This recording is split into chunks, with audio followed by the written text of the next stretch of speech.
হঠাৎ জিক্সারটা কি হলো বুঝতেছি না, স্টার্ট বন্ধ হয়ে যাচ্ছে। এই যে গাড়ি চলতেছে চলতেছে, হঠাৎ ড্রপ মারতেছে। হোয়াটস হ্যাপেন্ড উইথ, কি সমস্যা হইতে পারে? যারা জিক্সার ইউজার আছেন তারা জানাবেন।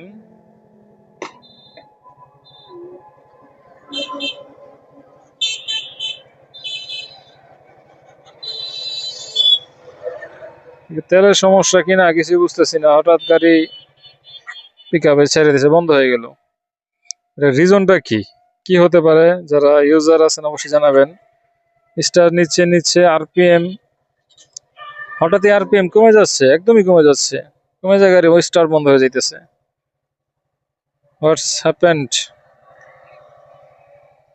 বুঝতেছি না আসলে কি হয়েছে গাড়ির। কয়েকবার এরকম হচ্ছে, আরপিএম কমে গেলেই মানে গাড়ি এক গিয়ারে আছে, গাড়ি বন্ধ হয়ে যাচ্ছে ঠাস করে।